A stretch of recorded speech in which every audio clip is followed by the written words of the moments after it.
आलू और प्याज की बिकवारी वहां होती है, वहां थोक का व्यापार भी है। 24% उन्होंने जो सर्वेक्षण किया, 24% मंडियां उनको मिली जहां थोक का व्यापार भी वहां से हो रहा है। ये मंडियां बिल्कुल भी व्यवस्थित नहीं है हाट, लेकिन एपीएमसी के दायरे के बाहर है। 24% ऐसे है जो हाट थे जिनका सर्वेक्षण सरकार ने किया, सिर्फ 24% में विद्युतीकरण हो रखा है। सिर्फ 14% पक्के रोड से जुड़ी हुई हैं। सिर्फ 8% हाटों के पास कोई दीवार है पक्की बनी हुई। सिर्फ 4% ऐसे जो ग्रामीण हाट है वहां कोई शौच की व्यवस्था है। ये सरकार के उस सर्वेक्षण में सरकार ने पाया कि कोई भी व्यवस्था इन हाटों के लिए नहीं है, इसलिए एक नई योजना बनाई कि 22,000 हम ऐसे हाट विकसित करेंगे। बहुत अच्छी बात है। जब ऐसे हाट विकसित हो जाएंगे तो जहां मंडियां नहीं बनी वहां एक विकल्प किसानों को मिल जाएगा, बेहतर भाव मिलेगा। बताओ बात सही लग रही है कि नहीं लग रही है? अब 5 साल हो गए उस बात को, 5 साल।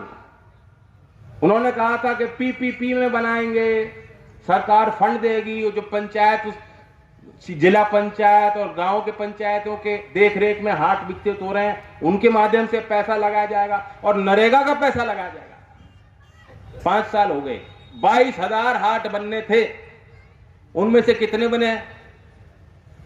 2022 अप्रैल तक सरकार ने जो जवाब दिया है संसद के पटल पे जो रखा है, उस आंकड़े के तहत 1391 ऐसे हाट बने। 6% लक्ष्य था और 6% अब तक बना पाए। 2016 में राष्ट्रीय कृषि मंडी के नाम से ई नाम, यहां सब किसान हैं, मैं पूछता हूं ई नाम, आपने नाम सुना है ई नाम का? किसी ने सुना है? किसी को मालूम है? ई नाम केंद्र सरकार की योजना है। उन्होंने कहा नया वन नेशन वन मार्केट बन गया।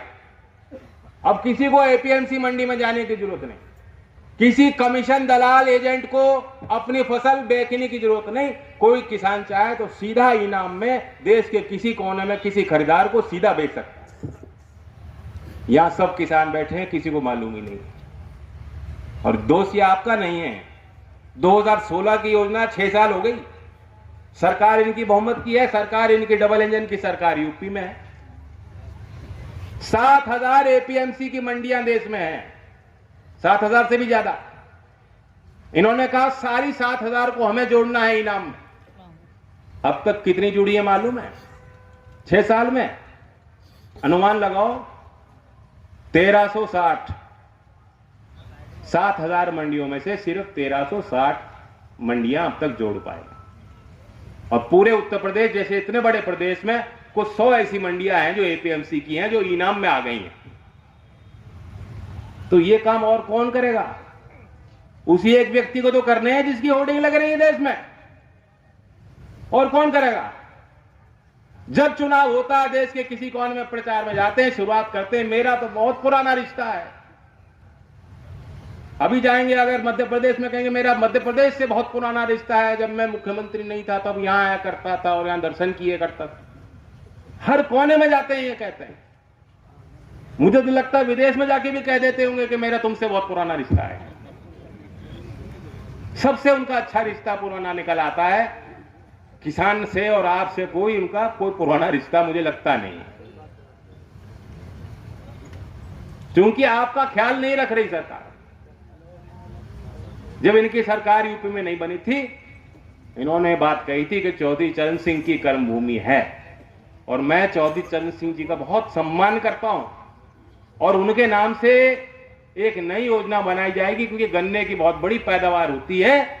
तो चौधरी चरण सिंह हम किसान निधि बनाएंगे हर जिले में, और हजारों करोड़ रुपए उसमें बटोरे जाएंगे, और खेती के विकास और किसान की समृद्धि के लिए पैसा लगा जाए। अब तो कई साल हो गए उसको, 6 साल हो गए। कहीं है बनी है कि चौधरी साहब के नाम से कोई योजना बनी है उत्तर प्रदेश में, कोई विकास निधि बनाई हो? और वो मेरठ के उस धरती पे जहां गन्ने की अच्छी पैदावार होती है, चौधरी चरण सिंह की कर्मभूमि रही, वैसे संभल भी रही है। मुरादाबाद जिला जो पुराना था वो जानता है। वहां जाके उन्होंने कहा कि गुजरात में गन्ने की कोई दिक्कत नहीं, वहां की जो मिलें सीधा पेमेंट करती हैं किसानों। और गन्ने का जो रेट हो 450 रुपए तो होना ही चाहिए। अब मुझे बताइए, गन्ने की मिलें चालू हो गई हैं, रेट अभी तक तय क्यों नहीं सरकार कर पाई? उस मूल्य निर्धारण में प्रक्रिया में पहले किसानों से भी पूछा जाता था। यही मुरादाबाद कमिश्नरी में चौधरी अजीत सिंह जी ने आदेश दिया, उस समय शायद बीजेपी की बीएसपी की सरकार, और कहा कि मैं या तो सरकार रेट घोषित करे वरना मैं धरने पे बैठूंगा। मुझे वहां भेजा था और खुद मेरठ में उस आयोजन में उसी दिन गए थे, और उसी दिन जो है उसी दिन शाम को 5 बजे से पहले पहले राज्य की सरकार ने रेट घोषित कर दिया था। हमारी साझी सरकार है चली। जब आदरणीय मुलायम सिंह जी उस समय मुख्यमंत्री थे, चौधरी साहब ने चिट्ठी लिखे, उनको कहा कि मैं सरकार से हट जाऊंगा अगर गन्ने का रेट घोषित नहीं हुआ। तब साझी सरकार ने फैसला लिया और रेट घोषित किया। तो जब हमारे पास ताकत थी हम लोग दबाव बना लेते थे, और सरकारें ऐसी भी थी जो सरकारें मान लेती थी। आज 13 महीने देश का किसान बैठा हुआ है काम छोड़ के, और इन्हें कोई फर्क नहीं पड़ रहा, इनका काम नहीं रुक रहा, इनकी राजनीति नहीं रुक रही। कह रहे हैं कि दलाल हैं तो आतंकवादी हैं। उस समय 13 महीने तक आप इनकी नजर में आतंकवादी थे, और आपका कोई पुराना रिश्ता मोदी जी का नहीं था। और जैसे ही पलटी मारे, जैसे ही सरकार ने मान लिया कि हां गलती हुई है, किसान सही थे, तो मोदी जी ने एक आंसू टपकाया, और सब लोग वही लोग जो कह रहे थे आतंकवादी, कह रहे नहीं देखो भाई मोदी जी कितना ख्याल रखते हैं किसानों का। तो चित भी मेरी पट भी मेरी, 13 महीने बैठाया क्यों था? ये इतना अपनापन था, इतनी जानकारी आपको खेती की और किसान के दर्द की है, इतनी फिक्र है, तो 13 महीने खराब क्यों किए देश के? क्यों नुकसान कराया? इसलिए कराया वो चाहते थे कि जो गांव में दूसरे लोग हैं, जो भूमिहीन हैं, जो अति गरीब हैं, जो लोग शहर में हैं, जो खेती नहीं कर रहे हैं, उनमें आपस में बंटवारे हों।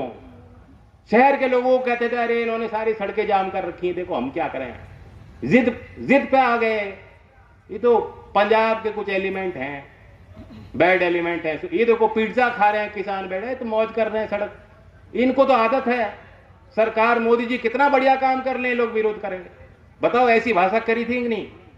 यही उनकी बोली थी कि आपके खिलाफ भी एक माहौल बने। और फिर उन्होंने एक बात और तरकीब वो लाए कि ये तो बड़े किसान हैं, छोटे काश्तकार नहीं। छोटे काश्तकारों को तो बहुत फायदा मिलेगा जब अदानी सीधा उनसे फसल खरीदेगा। कौन सा छोटा काश्तकार? कौन अदानी आके पूछता छोटे काश्तकारों से? कौन छोटा कौन बड़ा? 2 बीघे का काश्तकार हो या जिसके पास थोड़ी जमीन हो, बाग बगीचा हो, उनमें अगर हम लोग फर्क करने लगेंगे तो किसान कहीं का नहीं रहेगा। किसान एक कौम है, एक बिरादरी है। मजहब से हमें कोई मतलब, कोई वास्ता नहीं। यहां मुसलमान भाई भी आए हैं, यहां हिंदू भी हैं, और धर्म के भी लोग होंगे, हैं तो किसान। ये लोग कभी नहीं चाहेंगे कि किसान किसान के तौर पे अपने आप को देखने शुरू कर दे, और किसान दूसरे किसान से संपर्क कर लें और अपना संगठन बना लें। ये लोग कभी नहीं चाहते। इसलिए तरह तरह की तरकीब अपना के कभी छोटा किसान, कभी बड़ा किसान, कभी हिंदू एक हो जाओ, इस तरह की तरकीबों को आगे लाके आपके मुद्दों को खत्म करते हैं। अब आपकी नजर आगे की तरफ रहनी चाहिए। हम लोग इंडिया में भी घटक दल हैं, राष्ट्रीय लोक दल उसमें भाग ले रहा है। मैं अपनी तरफ से यह कह सकता हूं, और इसमें हमारी पूरा जोर रहेगा और पूरी भागीदारी रहेगी, और आपके लिए रहेगी। नंबर 1, मैंने भाव की बात कही कि एमएसपी का लाभ किसानों को नहीं मिल रहा। जब इंडिया का मोर्चा मजबूत होगा और चुनाव की घड़ी आएगी और मैनिफेस्टो अगर हम लाते हैं और मुद्दों की बात करते हैं, जितने इंडिया के घटक दल हैं सारे नेताओं को इकट्ठा करके आपके सामने लाकर खड़ा कर दूंगा और उनसे कहलवाऊंगा कि किसान के लिए जब इंडिया की सरकार बनेगी, वो किसानों के लिए काम करेगी, और जो एमएसपी का भाव का लाभ आज किसानों को नहीं मिल रहा उसे सुनिश्चित करने के लिए कानून लाएगी सरकार। कोई कहे ना कहे, मैं आपको कह रहा हूं, और दूसरी बात मैं आपको बताता हूं, अभी नरेगा योजना की जो हालत कमेरा वर्ग के लिए हमने सम्मेलन किया है और नरेगा योजना के माध्यम से गांवों में थोड़ी बहुत क्रय शक्ति बनाई रखी। कोविड के उस समय में जब लोगों को काम नहीं मिल रहा, नरेगा की मांग इसलिए बढ़ गई थी, लोग गांव में लौट के मांग रहे थे कि हमें काम दीजिए। इस बार बजट में 2023-24 का जो बजट निकला था पिछले साल, इन्होंने नरेगा के बजट में कटौती कर दी थी। पिछले वर्ष दिया था 22-23 में 73,000 करोड़, इस वर्ष में उन्होंने काट के 60,000 करोड़ कर दिया। अभी 5 महीने बाकी हैं वित्त वर्ष को खत्म होने में और 60,000 करोड़ का 95% बजट खत्म हो चुका है। अतिरिक्त मांग सरकार को तैयार करनी पड़ रही है, अगले सत्र में संसद में वो लाएंगे और 28,000 करोड़ उनको और देने पड़ रहे हैं। ये क्या प्रमाणित करता है कि शहरों में जिस तरह से और उद्योग की जगत में जिस तरह से नौकरियां मिलनी चाहिए थी लोगों को, नौकरियां, वो काम, वो छोटे मोटे व्यापार, वो काम नहीं हो पा रहे हैं और इसलिए दोबारा वो गांव में नरेगा योजना की मांग बढ़ रही है। ये ग्रामीण क्षेत्र में घट रही क्रय शक्ति और आर्थिक पतन का संकेत है, सीधा संकेत। और मैं कहना चाहता हूं कि जो सरकार ये दावे कर रही कि हम दुनिया में तीसरे नंबर पे पहुंच जाएंगे, उसका लाभ क्या मिल रहा है लोगों को? एक ऐसा काम था जो गांव के बच्चे जो सोचते थे और कल्पना करते थे और तैयारी जिसके लिए करते थे कि हम लोग यहां, हमारी भर्ती कहीं निकलेगी तो हमारी भर्ती उसमें हम लोग शामिल हो जाएंगे। वो कौन सी नौकरी थी? वो भारतीय सेना की नौकरी थी। और उस एक नौकरी जो एक लोगों के लिए नौकरी महज नहीं थी, एक जुनून था, उसे कमजोर करने के लिए सरकार ने बहुत ही खराब फैसले लिए। मैं इंडिया के घटक दल के नाते यह आपको वादा करता हूं कि हम सबको एकत्रित करेंगे, उन सारी ताकतों को एकत्रित करेंगे जो रोजगार के विषय पर काम करना चाहते हैं, उन सारी शक्तियों को जो समाज में रहते हैं, जो अराजनीतिक लोग भी हैं, उनको भी जोड़ेंगे। और 2 बात हम करेंगे। नंबर 1, ये जो अग्निवीर योजना है, जो एक फेल्ड प्रयोग है, धोखा है किसानों के साथ, अपनी जो चाहती है हमारी अगली पीढ़ियां तैयार हो, इस योजना को रद्द करेंगे। जितने अग्निवीरों की भर्ती हो गई उनकी नौकरी नहीं छिनेगी, उनकी नौकरी पक्की करेंगे हम। अरे अगर हम तीसरे नंबर की अर्थव्यवस्था हैं तो सैनिक को पेंशन देने में क्या दिक्कत है? ये सरकार सैनिक को पेंशन नहीं देना चाहती। जो देश की रक्षा करता है उसे पेंशन मिलनी चाहिए कि नहीं मिलनी चाहिए? क्या दिक्कत है पेंशन देने में?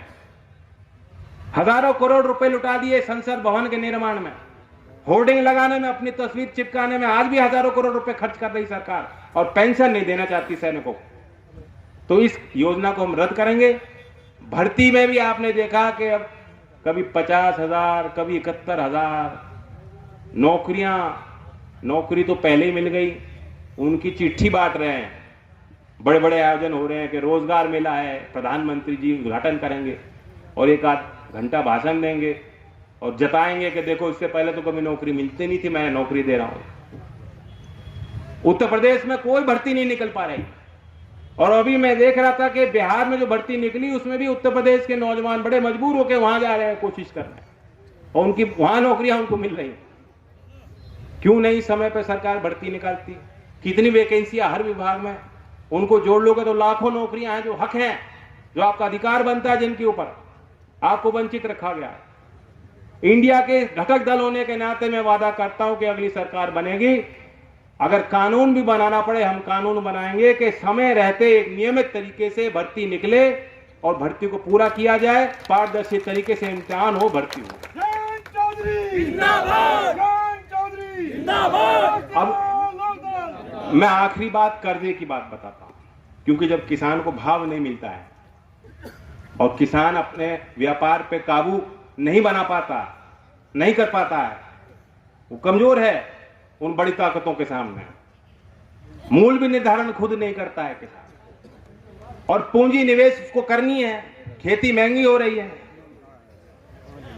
सबसे महंगी बिजली उत्तर भारत में उत्तर प्रदेश का किसान दे रहा है, घर की बिजली भी महंगी हो रही है। इन परिस्थितियों में किसान का कर्जा बढ़ जाता है। आप ताज्जुब करोगे, अभी जो आकलन हुआ उन्होंने ये देखा कि 21 लाख करोड़ रुपए किसानों पर, देश के किसानों पर 21 लाख करोड़ रुपए का कर्जा है।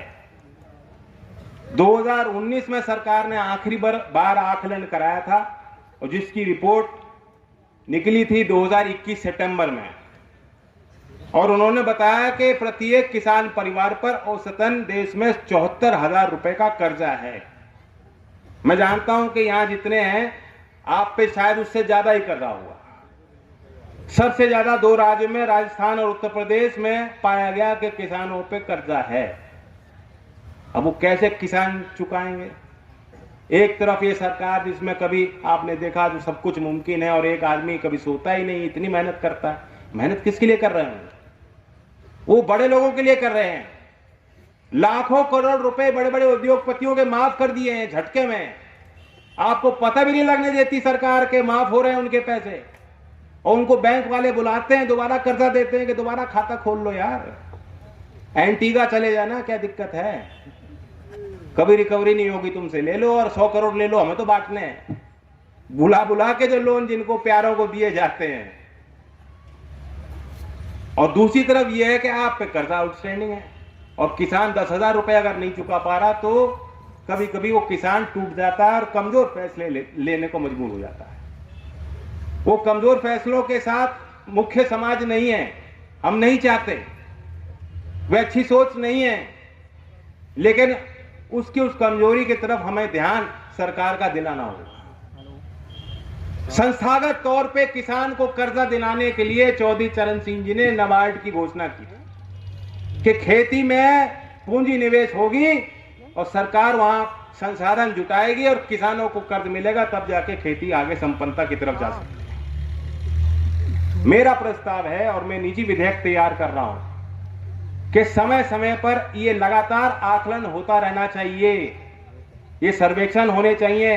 हाउस होल्ड लेवल की जानकारी, वो डेटा सरकार के पास आज है जो पहले नहीं होती थी, और ये आकलन करे वो संस्था। एक नई संस्था का मैं प्रस्ताव रखूंगा और वो ये लगातार आकलन करेगी कि क्या क्रय शक्ति है, किस तरह के भाव मिल रहे हैं किसानों को, कितनी आमदनी किसान की है, कैसे वो बचत कर पा रहे हैं, नहीं कर पा रहे, और कितना उन पर कर्जा है और कैसे वो कर्ज को चुका पाएंगे। आंदोलन करने की जरूरत ना हो।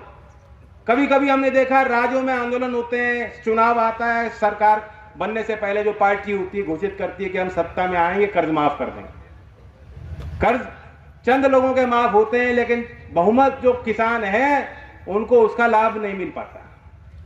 लेकिन एक प्रक्रिया होनी चाहिए कि समय समय पे जहां कर्ज ज्यादा हो रहा है तो तुरंत जो है उसमें कटौती हो, उसमें कमी हो, उसको निकाला जाए, उसको दुरुस्त किया जाए। बैंक और किसान आमने सामने बैठ के तय करें, फैसला करें, ताकि जो किसान ईमानदार है, ईमानदारी से पैसा चुकाना चाहता है, जब कर्ज माफ होता है तो उसको भी उसका लाभ मिलना चाहिए।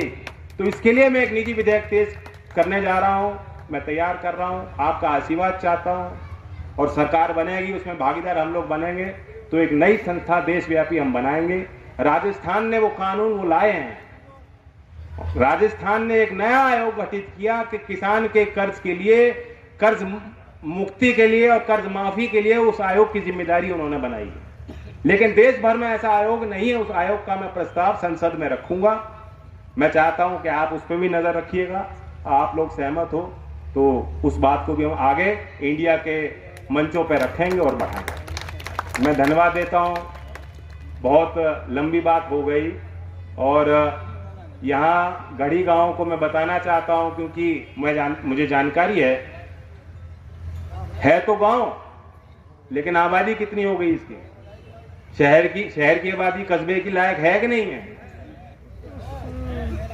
यहाँ है ना गढ़ी के लोग, 20,000 प्लस आबादी हो गई। ये जानते हैं इनका क्षेत्र रहा, अकील साहब।